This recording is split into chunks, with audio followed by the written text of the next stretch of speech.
Welcome back, Geek fans. It's time for another Geek review, and now we are reviewing Fargo Season 2. We've already reviewed Season 1. Check it out online on our YouTube channel. Season 2 takes place in 1979. There is a problem at the Reinhardt family. The Reinhardt family controls trucking in the area. They're kind of like a local mob family, sort of. But Kansas City comes in, and they want to take over their operations. And all kinds of chaos ensues from this. Now, in a separate storyline that eventually ties together is one of the Reinhardts bizarrely goes on like he's all coked up, goes in their first episode into a diner and tries to intimidate a judge. Things go bad. He kills all three people, but then he himself ends up getting killed when he gets hit by a car by Kristen Dunst's character, the Bloom Peggy Blomquist. I think. Peggy Blomquist, and she drives him all the way back to her house, where her husband's like, "What the hell?" And he's still in the windshield. and then he ends up fighting him and killing the guy, and then they find out afterward, oh wait a second, this guy's part of this local powerful family. And this family likes violence. Yeah. So that's how it's set up, and then there's a local police officer who's actually the guy from the first season of Fargo, right? Well, was he in the first season of Fargo? Which character do you think? The dad. I don't think he was. I think he was a new character. Oh, okay. I thought Molly was the daughter. Holy shit! You know what? I think you're right. I didn't even catch this, but you're right. Yeah, you're right. Yeah, he's a police officer at Sioux Falls. Yeah, you're right. Oh my god, I didn't even realize. My mind is blown right now. All right then. Okay, so then this police officer gets caught up in this drama, this turf war, because they try to make a deal. The deal goes sour, and a lot of bodies drop on both sides. From Kansas City, they're trying to come in, and throughout this entire time, the Peggy and her husband, they're on the run because people are trying to find this other Reinhardt character because they want him as a bargaining chip. Either the Reinhardts want him so that Kansas City can't get him, or Kansas City can get him so they can use him, in this war. Use him against him. And lots of chaos ensues. Eventually what happens is the real central villain becomes Hansi, the Reinhardt's Indian character, the Reinhardt's ward. When he was a young man, maybe 8 or 9 years old, he was taken in, and he's been raised by the Reinhardts. But eventually he becomes basically the character Lauren Malvo from the first season. Yeah. This crazed killer, really good killer too, who just goes out and starts wiping people out. Yeah. Both sides. He doesn't care. He has no loyalty to the Reinhardts. It eventually shows. Jacob, what did you think of this show? Well, like I said at the end of our season 1 review, I liked season 2 even more than season 1. We'll wait until the end for my grade, but it's probably going to be even higher. But I really liked it. It was amazing writing, amazing characters. Well, actually, you know what? I'm going to say this. I didn't love all the characters, but I loved Hansi. He was, like you said, he was a crazed killer, and at the end of the season, he just goes and wipes out everyone. But he was in the background for a lot of the beginning of the second season. Then, he participates. He's like a henchman, basically. Yeah. They send him out to do dirty work. He kills people. He intimidates people. But he's not playing any kind of central role. He's just like, they have that. They have their Reinhardt's Indian. He just kills some people. He's like the enforcer. Yeah. But he doesn't play any real big role. Yeah, and then in halfway through the season, maybe there's this. At the beginning of the episode, you see a little flashback of his. He just killed a rabbit, and then it flashbacks to him when he was a little kid at school. Right, and he's in an Indian school, yeah. which this becomes very important at the very end of the show when they reveal something about him. So just to set up this time period, this was a time period when anyone on a reservation, they were forced from their home. So he would have been taken from the reservation and forced into an English-speaking school where he had to cut his hair, where he could no longer speak his native language. So from a very young age, he probably didn't like white people too much. Yeah. Right? And you don't see that, and you slowly piece that together, I noticed. Yeah. Right? His hatred towards, how he's been mistreated, right, by the country he's supposed to be a citizen of. Yeah. But everyone treats him like shit. Yeah. I'm thinking, I don't know for sure, but I'm thinking that, he already had his hatred for the Reinhardts in particular, early on, and he's just waiting for the right time to wipe him out. And I really liked his character, and I actually liked Peggy and Ed, even though they were kind of annoying a lot. And I liked their whole story. They were Martin Freeman's character. Pretty much both of them were Martin Freeman's character from the first season, and I loved seeing this Peggy's like mental state deteriorate slowly as the season went on. But what did you think about them? I hated them, and this is why I like season 2 less than season 1, because of those characters. I'm sorry, they were too stupid. They weren't believable. I couldn't believe what was happening. Yes, people in real life freak out and do crazy, ridiculous things. The problem is, it just kept happening over and over and over again. These morons kept getting through these dangerous situations. I felt they only distracted. Every time they're on the screen, my enjoyment dropped. Every single time. I actually fast forwarded through a number of their scenes. I hated it so much. It almost ruined the show for me. I almost stopped watching it because they were so terrible and so annoying. The only thing that kept me in the show was Hansi. Man, did I like Hansi. He is one of the most badass killers I've ever seen on TV. He reminds me of this other guy, Richard, from Boardwalk Empire, who's a killing machine. He was a sniper in World War I, and then he got half his face blown off by another sniper, but he still lived, and he's still a badass sniper. And he's been scarred by humanity. Everyone treats him like shit, Richard, because they ignore the fact that he served his country, that he got seriously injured. Just like Hansi, he served 3 tours in Vietnam. He has a Purple Heart, a Bronze Star. No one gives a shit. He's in a bar, they spit in his drink, they make fun of him for being an Indian. It really parallels this other character, Richard, where this guy, everyone just treats him like crap, so he's like, I have a skill set, I'm a sniper, and I'm a really good killer, so I'm going to use that skill set. And he becomes a henchman for some of the gangs in Boardwalk Empire. Here, Hansi has a clear skill set, learned in Vietnam, 3 tours in Vietnam.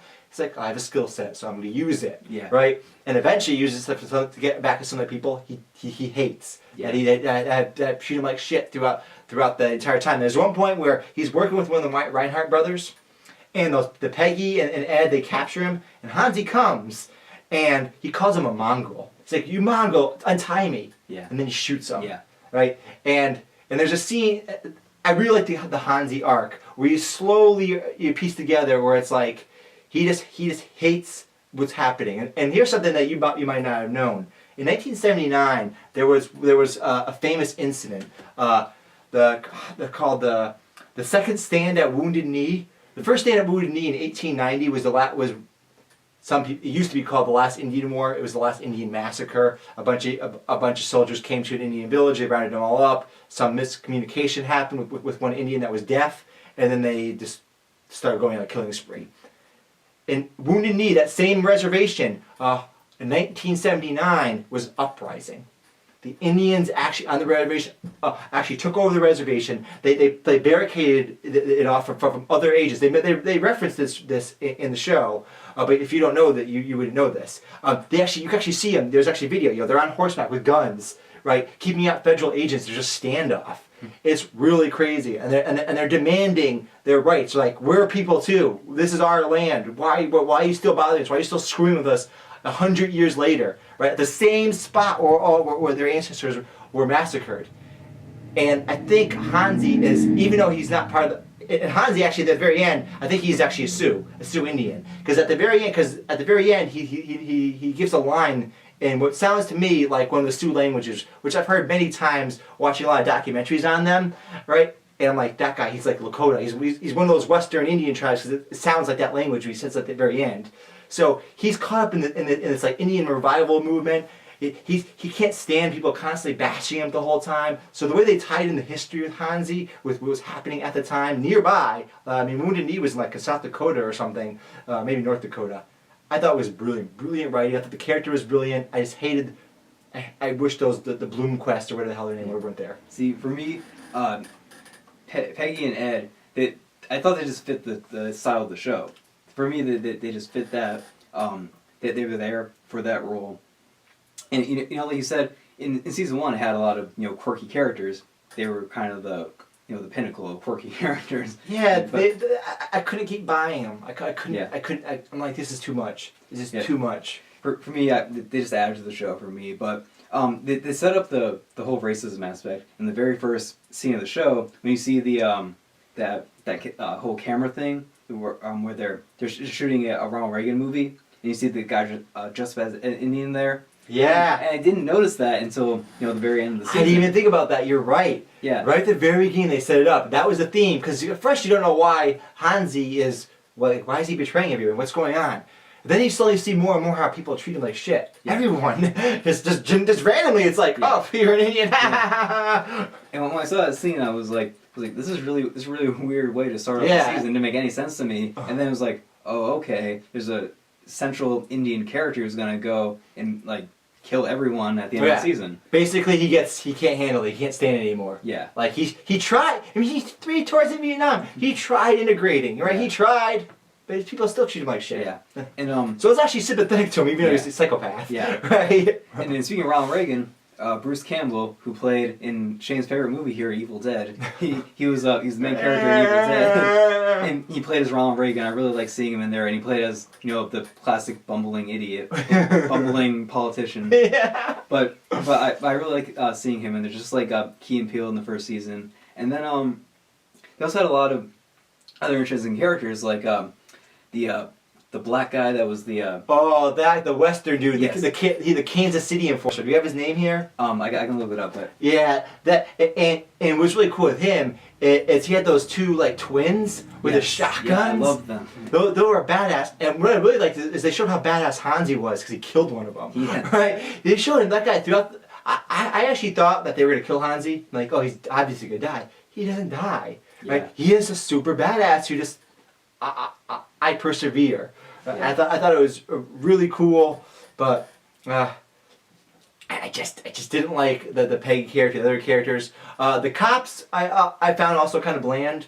Yeah. The main character who's played by Patrick Wilson, he was a little bland. I thought. Kind of bland. He's a generic, good guy cop. I like the wife. She actually played as the mother in How I Met Your Mother, and she's always dying of cancer apparently. But Mike Mulligan. Yeah, that was Black dude's name. Yeah, I really liked that him. guy was really cool. And then his fate at the end, he's stuck to a desk. It actually was kind of like perfect for like him. That was his punishment. Yeah.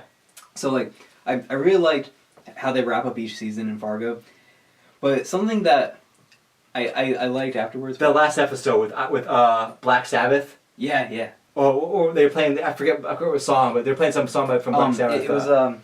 It was War Pigs. War Pigs. Yeah.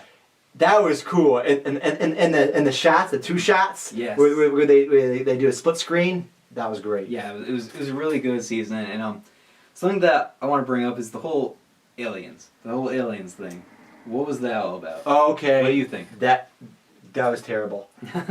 Why that was there, I don't know. I wish it wasn't there. It just distracted me. See, yeah, for me, I thought it was going to be like some explanation that... Right, I thought there was going to be some like interesting explanation at the end, like, oh, and there's another scene, classic scene I hate with that freaking Peggy woman. Oh, it's just a flying saucer. Yeah, see...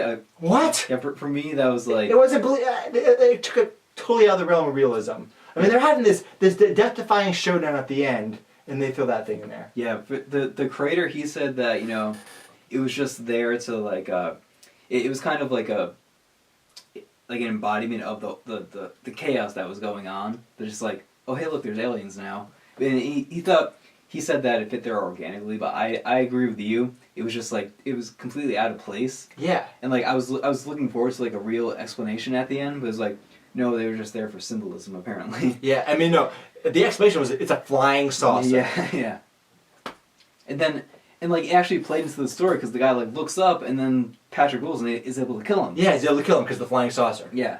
So, yeah, that was my only complaint, honestly, with the entire season. I liked everything else. I can't believe you could tolerate those 2. They're so stupid. They were so stupid, but I thought that's what worked. Here's the thing, when you have characters or you have any show on TV, there's being realistic, but there's also catering to the audience. So I felt like even if these characters were believable and real, they were frustrating to watch and therefore not enjoyable to watch. So even if you're trying to get that aspect, I still don't think they should go on that way. It's the same with realistic dialogue. Most movies do not have realistic dialogue. It's extremely rare to have naturalistic dialogue. I always say it's the generic movie dialogue is what you see in TV shows, plays. That's what you see. And the reason why you don't have the way real people actually talk is because it's actually be problematic if you did too much. Because people mumble, people talk over each other, people talk in incomplete sentences. It'd be a little frustrating to keep track, right? You know what I mean? So here you have these characters that are really annoying. It's like, yeah, I've read really annoying people. People are like, oh man, these guys, they constantly do annoying things. But I don't really want to see that on TV. Not to this extent. They should have toned them back, I felt. Toned them back. Well, see, do you read that Ed was the more tolerable of the two? Oh, yeah. That's the other thing. He was much more tolerable. The problem was, like, I felt like a real-life character, he would have left her. Yeah. That's what I felt like. Like, how could you put up with this? Because she'd even give out. Yeah. She doesn't even have sex with him, right? What reason would you want to be? Yeah. And she was just a bitch. Yeah. She constantly lied, manipulated And him. then, She was just a horrible person. Well, then at the end, he was when he was dying, in his dying breath, he was like, "We should break up." Yeah. but I just thought they added to the series. That, honestly, that's just me. But what did you guys think of both season 1 and season 2 of Fargo? Because we want to hear what you think. Put in the comments below. Honestly, it's probably in my top 5 favorite TV shows of all time. Honestly, I really like it. All time. Season 2 is we're doing upgrading now. Season 2 is A+. A+ for me. Are you telling me you like this show more than the hell's that show? Man in the High Castle? Yeah, I'm telling you that.